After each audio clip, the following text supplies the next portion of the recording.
제가 우리 믿음의 고백을 드림으로 말씀 앞에 나가도록 하겠습니다. 하나님 나를 사랑하신다. 하나님은 내 인생에 크고 비밀한 계획을 가지고 계신다. 하나님은 오늘도 나와 동행하셔서 그 계획을 이루어 주신다. 아멘. 그렇게 될 줄로 믿습니다. 아멘. 바울이 복음을 증거하는 사도로 부름을 받고 난 이후에 가장 극도로 경계했던 것 중에 하나가 자신을 자랑하는 것이었습니다. 바울은 자신이 세운 교회가 자신에게 집중하려고 할 때마다 철저하게 자신을 부정하고 내가 아니요 하나님의 은혜로라 라고 고백을 했습니다. 심지어 자신이 복음을 전해서 세워졌던 고린도 교회가 교회의 주도권을 가지고서 자신과 아볼로를 가지고 갑론을박을 할 때에도 그는 자신은 나무를 심는 역할을 하였고 아볼로는 물을 주는 역할을 하였을지라도 오직 자라게 하시는 분은 하나님이다 이렇게 선언하였습니다. 사도 바울이 이처럼 자기를 자랑을 극도로 지향했던 가장 근본적인 이유는 성도는 나를 자랑하라고 부름받은 존재가 아니라 하나님을 자랑하라고 부름받았으며 내가 하나님께 자랑이 되도록 부름받은 사람이기 때문입니다. 오늘 우리가 살펴보게 될 잠언의 말씀 역시 내가 나를 자랑하는 것이 얼마나 어리석은가를 교훈하고 성도가 마땅히 지양하고 지향해야 되는 삶의 모습이 어떤 것인지를 우리에게 소개하는 말씀이라고 생각이 됩니다. 먼저 잠언은 지혜로운 삶을 살기를 원하는 사람이 미래와 관련해서 하지 말아야 될 일에 대해서 이렇게 교훈을 합니다. 1절입니다. 너는 내일 일을 자랑하지 말라. 하루 동안에 무슨 일이 일어날는지 내가 알 수 없음이니라. 사람의 유한함을 가장 잘 보여주는 것 중에 하나가 사람은 한 치 앞을 내다보지 못한다는 것입니다. 지금 당장 내 눈앞에 보여지는 일에 대해서는 내가 알지만 그 일이 잠시 뒤에 어떻게 진행이 되고 또 내일은 그 일이 어떤 결과를 가져올지 우리는 아무것도 알 수가 없습니다. 그런 점에서 지금 우리가 할 수 있는 일이라고 하는 것은 지금의 상황에 대해서 판단하는 것고 지금의 상황에 대해서만 이야기할 뿐이지 내일 일을 자랑하거나 또는 미래의 어떤 일에 대해서 지나치게 확신하는 것은 우리의 한계를 부정하는 것입니다. 잠언은 미래의 시간이 내가 통제할 수 있는 시간이 아니라는 점에서 자랑하지 말라고 교훈한 데 이어서 또 하나의 자랑을 금지하는 것이 바로 자기 자신에 대한 자랑입니다. 2절 말씀입니다. 타인이 너를 칭찬하게 하고 내 입으로는 하지 말며 외인이 너를 칭찬하게 하고 내 입술로는 하지 말지니라. 우리 성경에 칭찬하다라고 번역된 단어는 1절에 자랑하라고 번역된 단어가 똑같은 단어입니다. 그러니까 잠언은 두 가지 자랑을 원천적으로 금지시킨 것입니다. 미래에 대한 자랑 하지 말아라. 심지어 나에 대한 자랑도 하지 말아라. 왜냐하면 미래가 내 영역이 아니고 하나님의 영역인 것처럼 내 자랑도 내 영역은 아니라는 거예요. 굉장히 많은 사람들이 내가 아니면 누가 나를 자랑하겠나 이렇게 생각을 하는데 잠언은 뭐라고 말하는가? 내 자랑은 내 영역이 아니라는 겁니다. 그러면 누구의 영역인가? 거기 보니까 타인과 외인의 영역입니다. 그러니까 타인이 너를 자랑하게 하고 외인이 너를 자랑하게 해야 된다. 주목할 것은 우리 성경에 외인이라고 번역된 단어의 정확한 뜻이 외국인이라는 뜻입니다. 여러분 생각해 보세요. 아프리카에서 오신 분이세요. 저에 대해서 알까요? 자, 외인이 칭찬하다는 게 그런 거예요. 나에 대해서 전혀 모르는 사람이 나를 자랑하게 해라. 이 말은 어떤 뜻을 가지고 있는가? 근본적으로 지혜로운 사람은 칭찬에 굶주려 있으면 안 된다는 겁니다. 누군가가 나를 알아주고 누군가가 나를 칭찬해주고 누군가가 나를 자랑해주는 그런 일에 목숨을 거는 일은 미련한 사람이 하는 일이지 지혜로운 사람이 하는 일은 아니라는 것입니다. 우리가 본문에서 첫 번째로 배우는 교훈이 있다면 지혜로운 사람은 다른 이들을 자극하는 일을 하지 않으려고 한다는 것입니다. 미련한 사람은 다른 사람이 어찌되든지 간에 자기가 하고 싶은 일을 하지만 지혜로운 사람은 혹시라도 나 때문에 누군가가 상처받을까에 대해서 철저하게 조심을 해야 된다는 것입니다. 3절로 4절입니다. 돌은 무겁고 모래도 가볍지 아니하거니와 미련한 자의 분노는 이 돌보다 무거우니라. 분은 잔인하고 노는 창수 같거니와 투기 앞에 누가 서리오. 무거운 돌과 가득 담겨진 모래를 옮기는 것은 굉장히 어려운 일입니다. 그런데 잠언은 이 다루기 힘든 돌과 무거운 모래를 뭐에 비유를 하는가? 미련한 자의 분노에 비유를 합니다.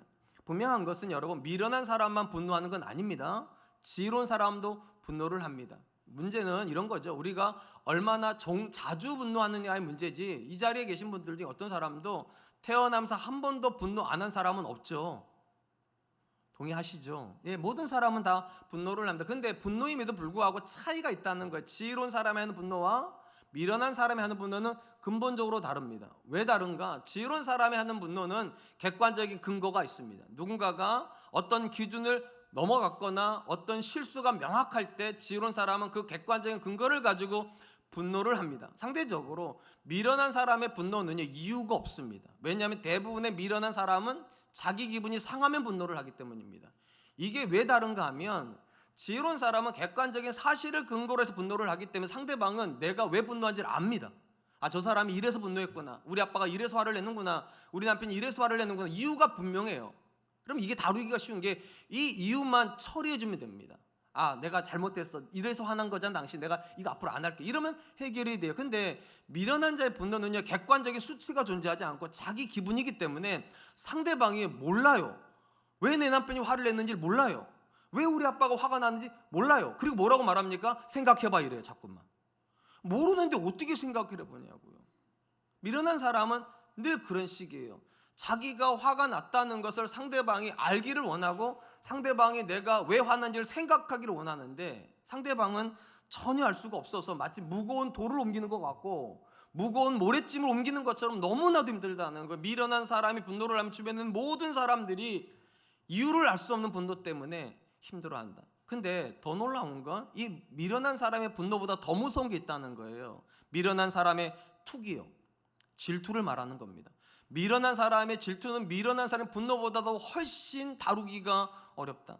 문맥적으로 볼 때 왜 잠언이 미래에 대한 자랑이라든지 자기 자랑을 하지 말라고 말을 하는가? 이 지혜로운 사람이 하는 자랑이 자칫하면 미련한 사람에게 분노와 질투를 불러일으키기 때문입니다. 제가 계속 말씀드리는 것처럼 잠언이 말하는 미련한 사람은요, 무식한 사람을 말하는 게 아니라요, 자기 자랑으로 충만한 사람이에요. 자기가 제일 똑똑해요. 이 사람은 항상 입에다가 자기 자랑을 달고 살아요. 나는 이렇게 했다, 내 자녀는 이렇다, 우리 집은 이렇다, 우리 교회는 이렇다, 매일같이 자기 자랑을 달고 살고 있고 또 늘 듣고 싶어하는 말이 상대방의 인정이에요. 아우, 대단하시네요, 정말 좋은 자녀 키우시네요, 정말 사업 잘하시네요, 정말 탁월하시네요, 이런 얘기를 늘 듣고 싶어요. 그리고 그거를 삶의 보람으로 느껴요. 근데 이런 사람에게 어느 날 자기보다 더 잘난 사람을 만난다든지 자기보다 더 인정받는 사람을 만나면 인생의 최대의 난관을 부딪히는 겁니다. 왜냐하면 자기의 즐거움이 산산이 무너지는 거예요. 내가 받아야 되는 칭찬인데 그 사람이 듣고 있어요. 내가 해야 되는 자랑인데 그 사람이 하고 있으면 이 사람은요, 분노를 넘어서서 이제 질투의 감정이 일어나는 겁니다. 이 질투는 언제까지 가는가? 그 사람이 무너질 때까지. 나의 칭찬을 다 앗아가고 나의 인정을 다 앗아갔던 사람이 산산조각 날 때까지 질투를 해버린다는 겁니다. 그래서 미련한 자의 분노는 미련한 자의 질투보다는 가볍습니다. 질투가 훨씬 무겁다는 거예요. 이걸 가장 잘 보여주는 사람이 있죠. 성경 안에 사울이라고 하는 인물입니다. 사울이 이스라엘의 초대 왕으로 될 때 성경에 뭐라고 말하는가? 그 사람이 어깨 위나 높았다. 그러니까 다른 사람과 견줄 수 없을 만큼 이 사람은 외형적으로도 뛰어나고요, 여러 가지 면에서 사람들이 인정할 만한 그런 인물이었다는 겁니다. 근데 이 사람의 인생이 왜 갑자기 송두리째 망가지기 시작하는가?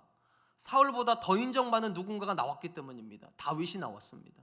하나님께서 범죄한 사울에게서 하나님의 영을 거두십니다. 그리고 다윗에게 하나님의 영을 붓자 이 다윗이 사울이 이기지 못해서 골리앗을 쓰러뜨립니다. 여기까지는 괜찮아요. 왜냐하면 사울의 대적이었으니까 다윗이 골리앗을 쓰러뜨리는 건 좋은 일이에요. 진짜 문제는 무엇인가? 그 승리를 하고 돌아오는데 여자들이 이렇게 노래를 했다는 거예요. 사울이 죽인 사람은 천천히요, 다윗은 만만히로다. 나보다 다윗에게 더 많은 인정이 가는 걸 보는 순간부터 사울은 죽을 듯한 질투를 하기 시작합니다. 분노로도 감당이 안 돼가지고 질투를 하는데 어느 정도까지 하는가? 다윗을 죽일 때까지 쫓아다닙니다. 그 기간이 10년입니다. 그런 점에서 여러분, 지혜로운 사람이 조심해야 될 것이 무엇인가? 내 주변에 미련한 사람이 있다는 거예요. 그 미련한 사람은 내가 칭찬 듣는 걸 못 마땅합니다.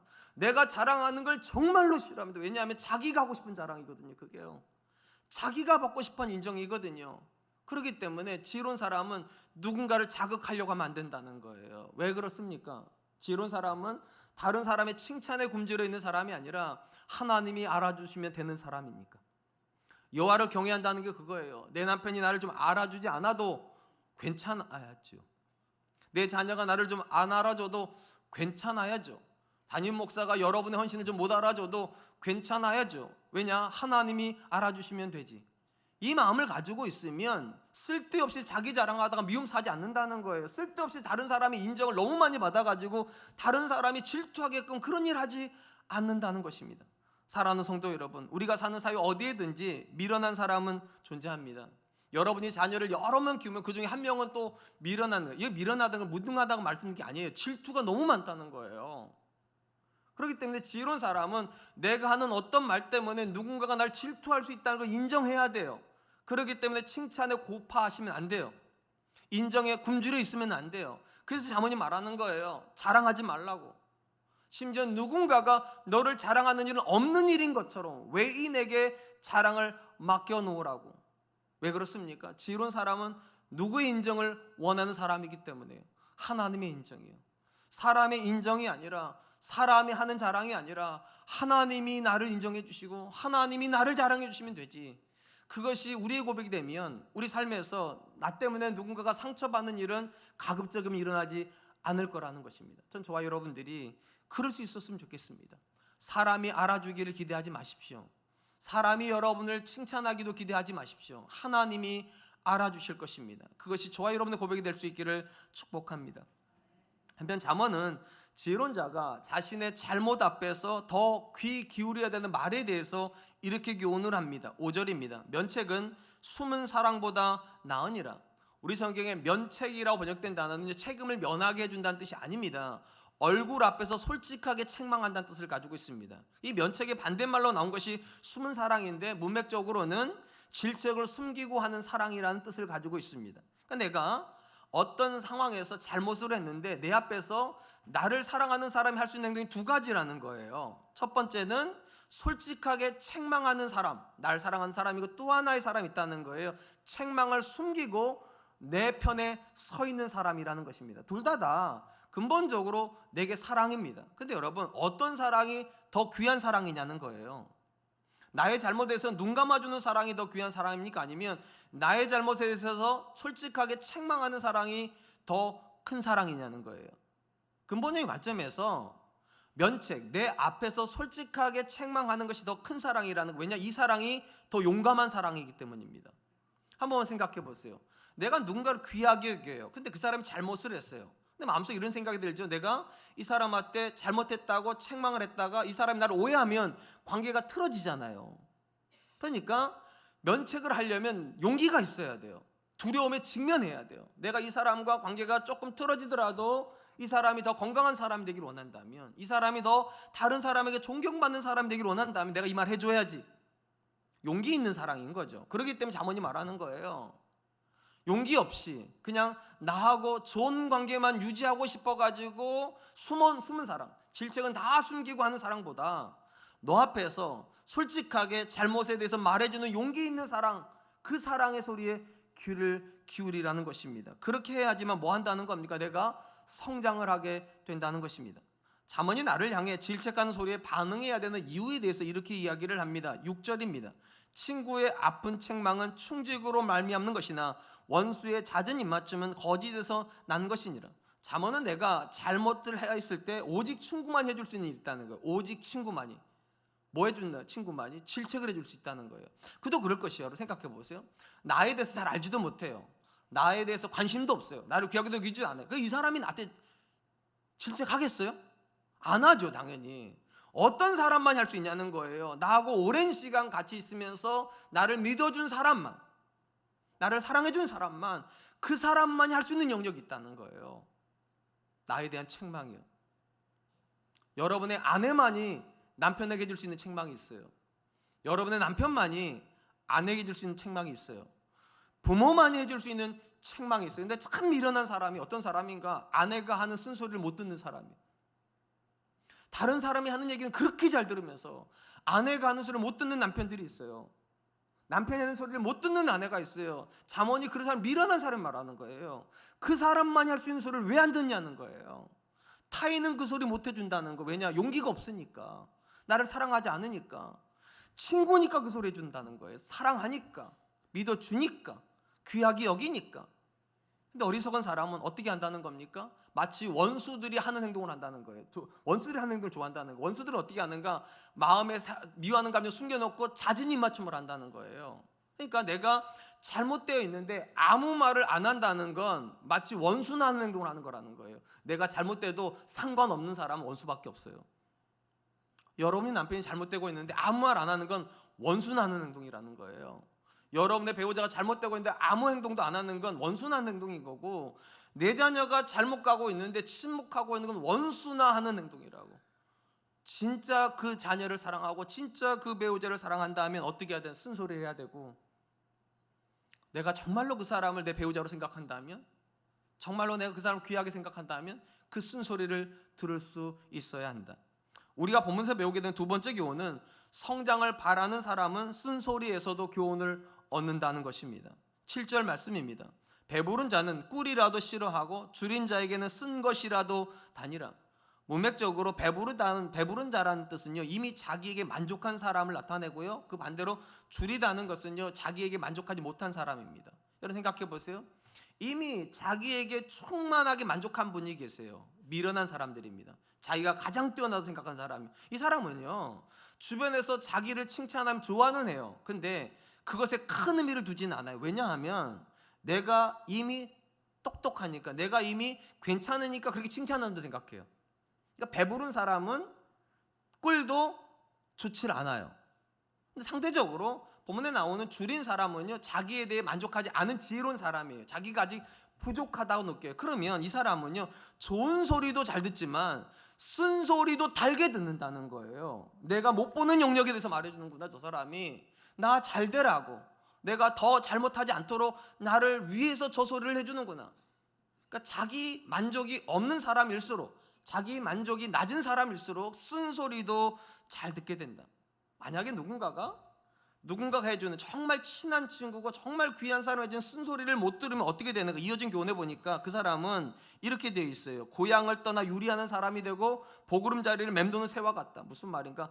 가장 나를 사랑해준 안정적인 사람이 해주는 말이 쓴소리인데, 그 소리를 못 들으면 가장 좋은 친구를 놓친다는 거예요. 가장 가까이 있는 배우자를 놓친다는 거예요. 배우자가 해주는 소리를 못 들으면 더 이상 배우자가 아닌 거죠. 자녀가 해주는 소리를 못 들으면 더 이상 그 자녀는 귀한 자녀가 아닌 거죠. 그런 점에서 여러분, 진짜로 귀한 사람이라면 그 사람이 하는 모든 소리를 귀하게 들어야 된다는 거예요.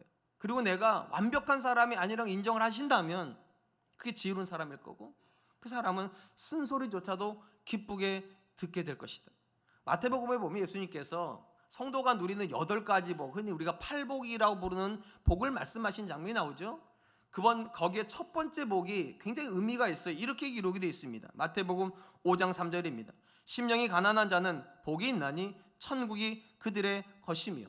여러분, 가난하다는 말은요, 좀 더 긍정적으로 표현하면 갈급하다는 겁니다. 그래서 영어에도 보면 헝거라고 하는 이 배고픔은 뭐로도 번역이 됩니까? 갈망으로도 번역이 돼요. 뭔가에 대한 갈망이 있는 상태가 배고픈 상태예요. 그러니까 문맥적으로 볼 때 심령이 가난하다는 건 하나님에 대한 갈망이 있다는 거예요.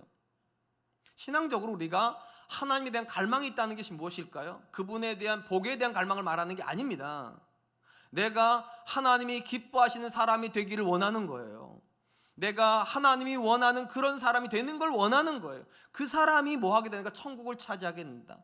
마태복음 안에서 천국은요, 하나님의 다스림을 상징하는 하나님의 나라하고 같은 개념입니다. 그러니까 누군가가 하나님을 기쁘시게 하는 그런 삶에 대한 열망을 가지고 있으면 그는 반드시 하나님의 다스림을 받게 된다. 하나님이 그의 삶에 임재하셔서 그를 통치해 주신다, 이런 거예요. 이 말씀을요, 오늘 잠언의 말씀이랑 연장시켜도 저는 굉장히 좋겠다 생각을 해요.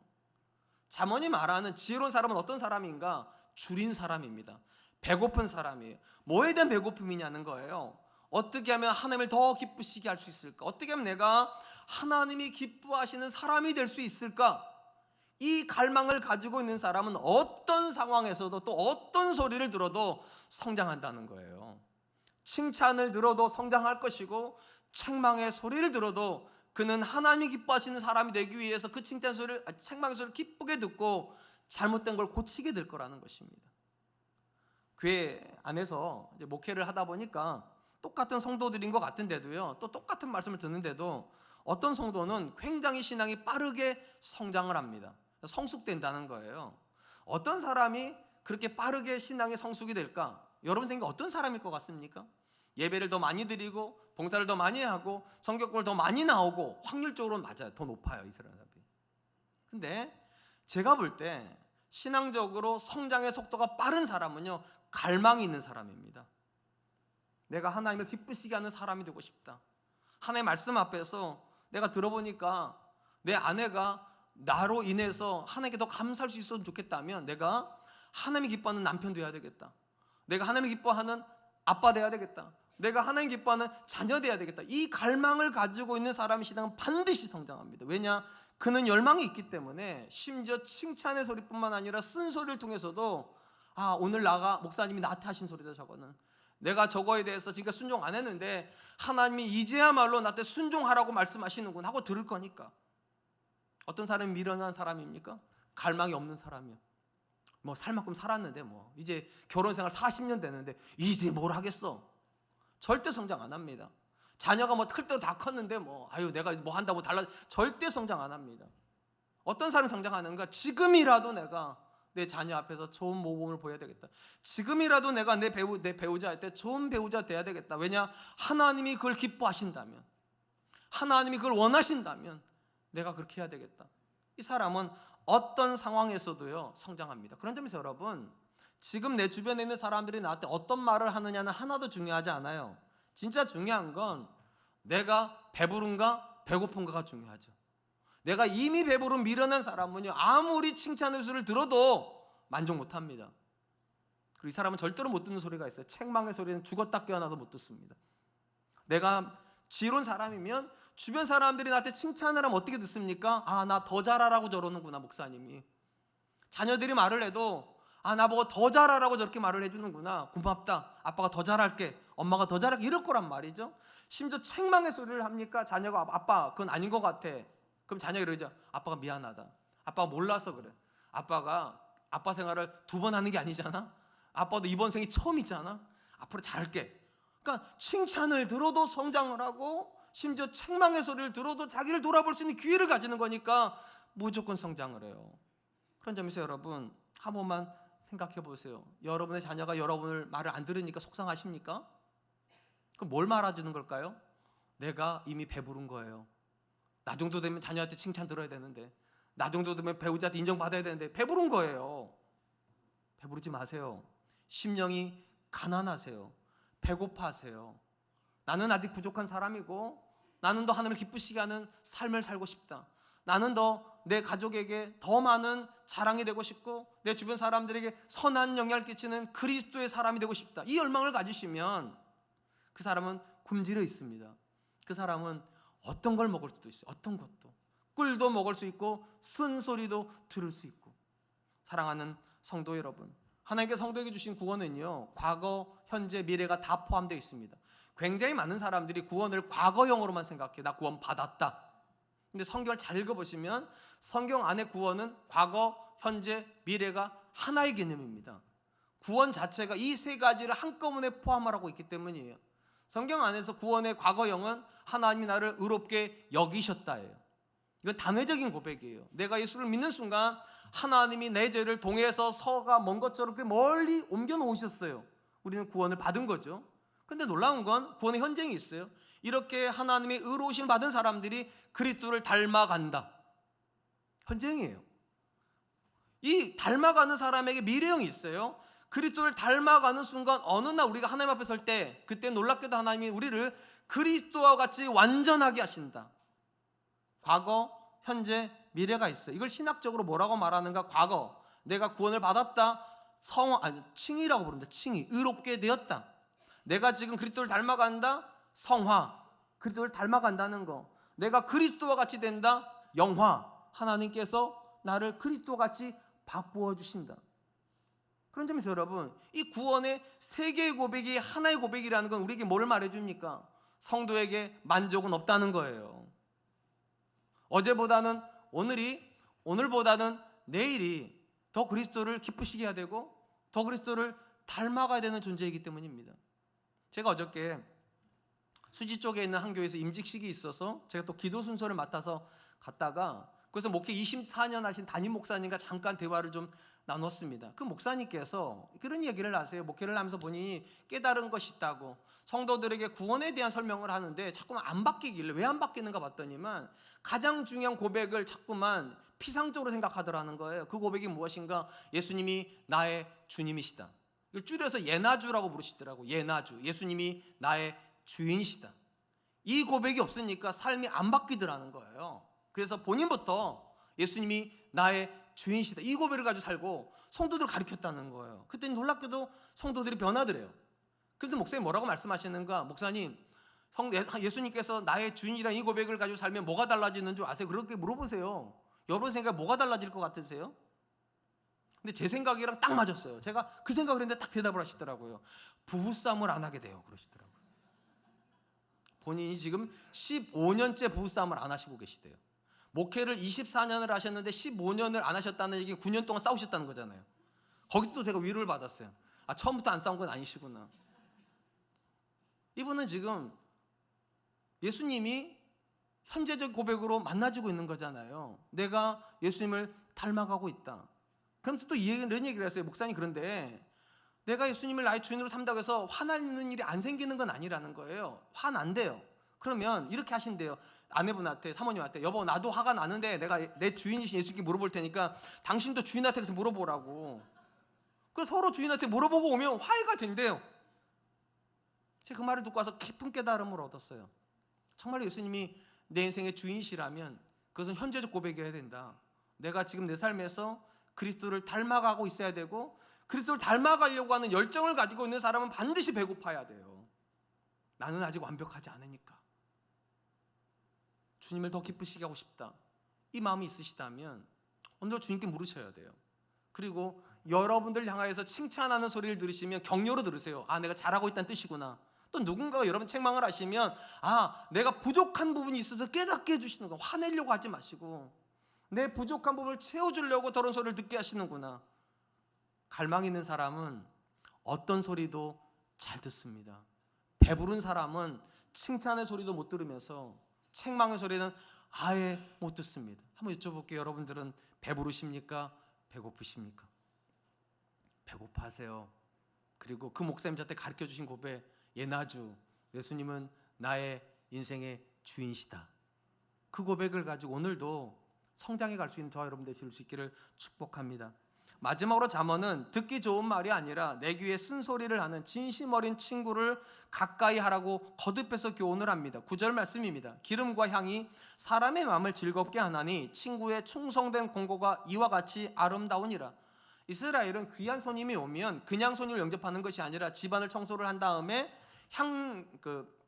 향유와 향나무를 제조해서 만든 그 향을 가지고서 온 집안 구석구석에 놔둔다고 합니다. 그래서 향이 자도록. 그리고 나서 이제 손님이 들어오면 그냥 맞이하는 것이 아니라 우리가 아는 것처럼 기름을 발라줍니다. 머리에 기름을 발라줘요. 자, 이때 손님 입장에서 기름을 발라주고 집에 들어갔다면 온 사방에서 좋은 향내가 나면 어떤 생각 듭니까? 내가 환대받고 있구나, 이 사람이 나를 귀하게 여기는구나, 이런 생각을 듣는다는 거예요. 오늘 본문이 똑같다는 거예요. 내가 친구가 나한테 쓴소리를 해주는데 내가 그걸 기쁘게 받으면 이 친구가 어떻게 생각한다는 거예요? 내가 환영받고 있구나, 내가 환대받고 있구나, 그렇게 느낀다는 거예요. 그렇기 때문에 우리가 정말로 친구를 친구로 여긴다면, 내 배우자를 정말로 귀한 배우자로 여긴다면, 내 자녀를 정말로 내게 주신 하나님의 선물로 여긴다면 그 사람들이 하는 모든 소리가 나한테 향내처럼 들려야 된다는 거예요.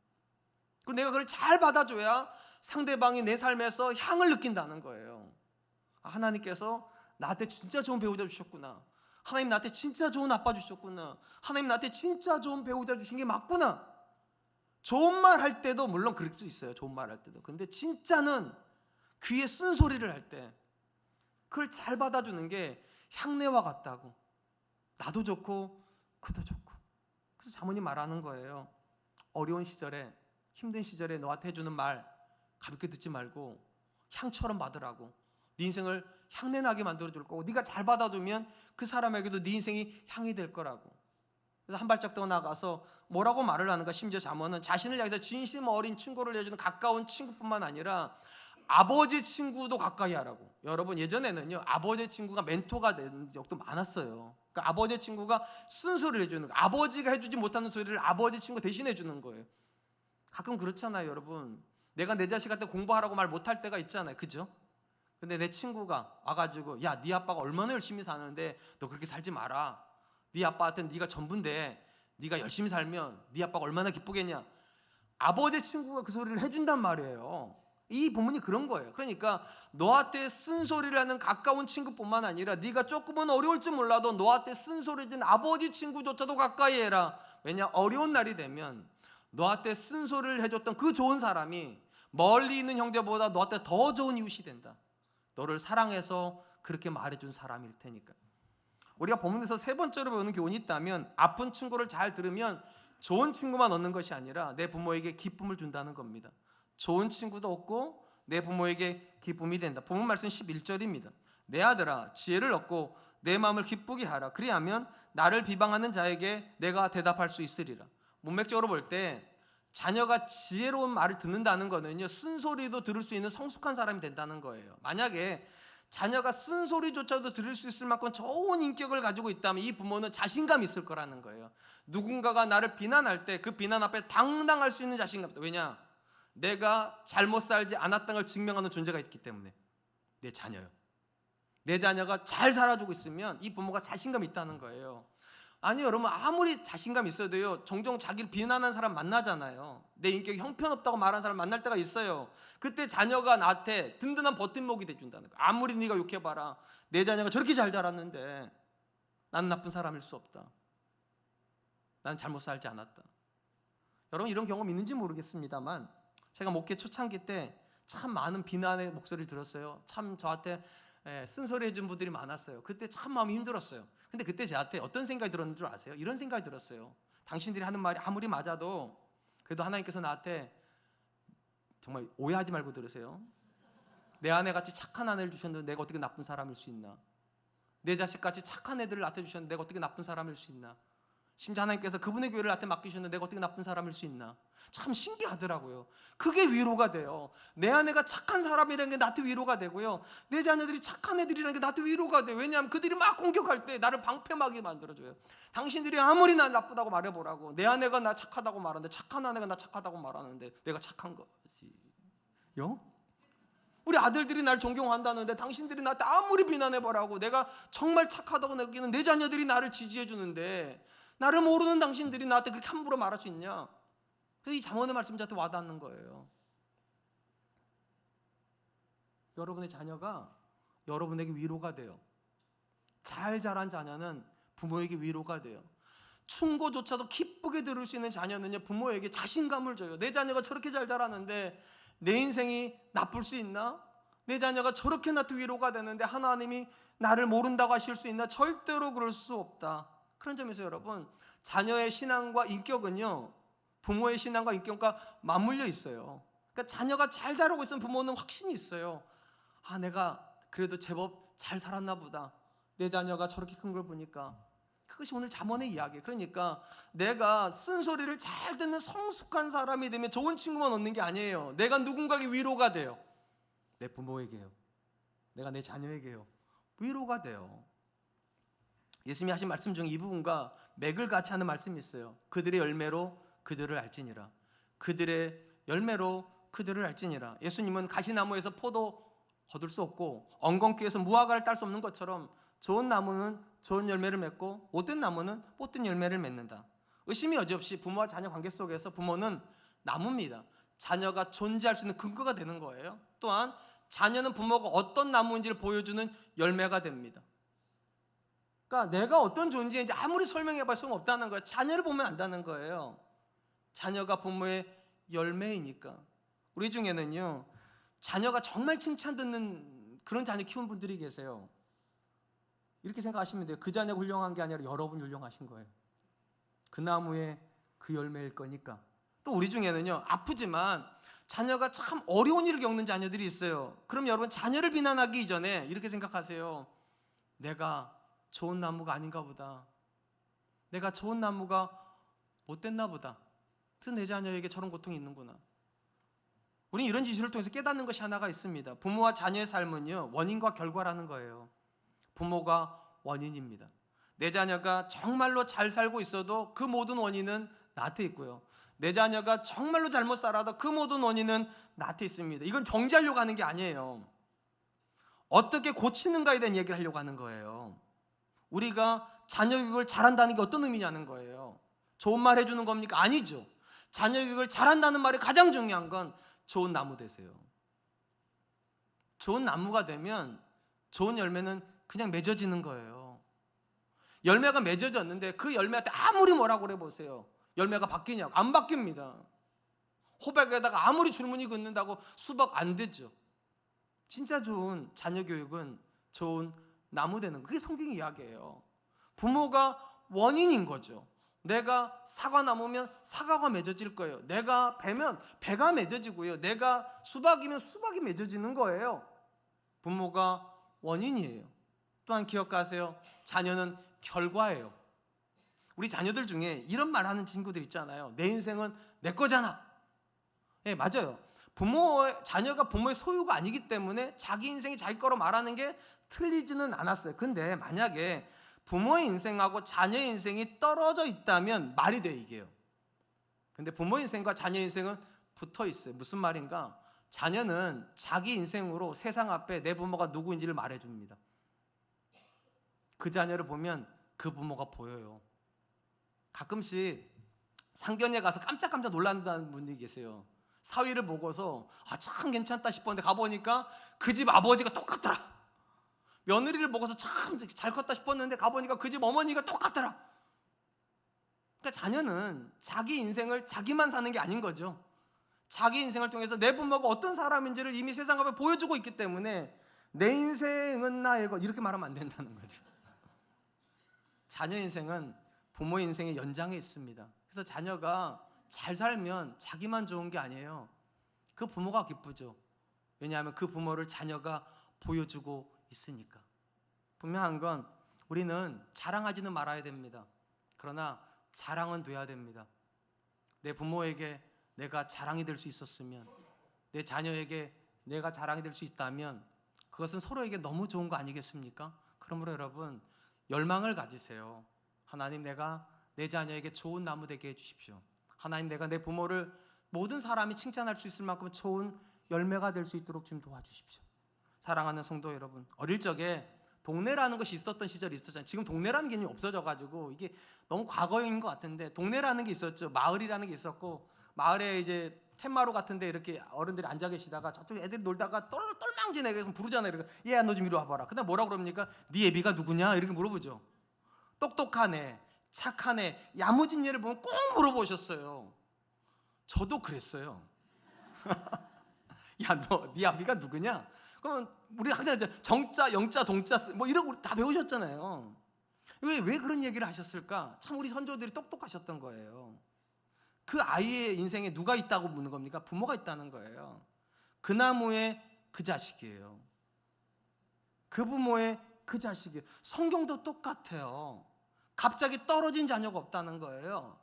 모든 부모와 자녀는 원인과 결과이고, 자녀가 잘 자라주면 그 자녀 때문에 부모가 세상 가운데 존귀하게 된다. 그래서 자녀가 인격적으로 성숙해서 좋은 소리도 잘 듣고 쓴소리도 잘 들으면 부모에게 자신감을 준다. 왜냐, 부모가 위로를 받으니까. 누가 아무리 공격을 해도 내가 그 자녀의 부모인데, 내 자녀가 나를 존경하는데 당신이 뭐라고 나를 이렇게 함부로 대하냐고, 당신 말 안 듣겠다, 이럴 수 있다는 거예요. 또한 그 부모의 그 자녀잖아요. 내가 내 자녀에게 줄 수 있는 가장 좋은 선물이 뭡니까? 좋은 가르침 주는 거 아닙니다. 좋은 나무 되는 거예요. 하나님, 내 자녀에게 내가 좋은 나무 되게 해주세요. 어디 가서 내 자녀들이 자랑스럽게 아빠가 누구인지 말하고 엄마가 누구인지 말하는, 저기 있는 분이 우리 아빠야, 저기 있는 분이 우리 엄마야. 우리는 자랑하지는 말아야 되지만 자랑은 돼야 되지 않겠습니까? 내 자녀에게, 내 부모에게, 그리고 가장 중요한 거 하나님에게 우리가 자랑이 될 수 있다면 그 인격은 나무랄 데 없는 인격이 될 줄로 믿습니다. 전 저와 여러분들 그럴 수 있기를 축복합니다. 이제 말씀을 맺겠습니다. 잠언은 미련한 사람과 지혜로운 사람이 함께 살아가는 세상에서 지혜로운 사람이 어떻게 살아가는지에 대해서 세 가지 교훈을 합니다. 첫 번째, 지혜로운 사람은 누군가를 분노케 하는 일을 하지 않아야 되지만 또 누군가에 대해서 질투를 일으키는 일도 하지 말아야 된다는 겁니다. 어떻게 하지 않아야 됩니까? 자랑하지 않아야 된다는 거예요. 자랑 때문에 미련한 사람은 죽을 듯한 분노를 느끼기 때문입니다. 그러므로 여러분, 하나님이 알아주시면 됐지, 이게 우리의 고백이 되어야 될 줄로 믿습니다. 두 번째로, 미련한 사람은 이미 배부른 사람입니다. 그래서 미련한 사람은 책망을 못 들어요. 지혜로운 사람은 어떤 사람입니까? 배고픈 사람입니다. 그래서 하나님을 기쁘시게 하기 위해서 기쁜 소리도 들어야 되지만 쓴소리도 기쁘게 들을 수 있다면 이 사람은 성장하게 됩니다. 마지막 세 번째, 우리는 자랑하지는 않아야 되지만, 미련한 사람은 자랑하겠지만 지혜로운 사람은 자랑은 되려고 해야 된다. 내가 내 자녀에게 좋은 부모 되어주고 싶다. 내가 내 부모에게 좋은 자녀 되고 싶다. 내가 하나님에게 좋은 성도가 되고 싶다. 이것이 저와 여러분의 열망될 수 있기를 주님의 이름으로 축복합니다. 이 시간 주신 말씀을 기억하면서 세 가지로 해서 같이 한번 기도하자. 하나님, 내가 자랑하는 사람이 아니라 하나님으로 만족한 사람 되게 해주십시오. 두 번째로 하나님, 배고파하는 사람 되게 해주십시오. 어제보다 오늘보다 내일 더 주님을 기쁘시게 한 사람 되기 위하여 칭찬의 소리도 잘 듣고 책망의 소리도 기쁘게 들을 수 있는 사람 되게 해주십시오. 마지막 세 번째, 자랑하진 않지만 자랑이 되는 사람 되게 해주십시오. 내 자녀에게, 내 부모에게, 하나님에게 자랑이 될 수 있도록 주님 도와주시옵소서. 우리 같이 한번만 기도하겠습니다. 기도합니다.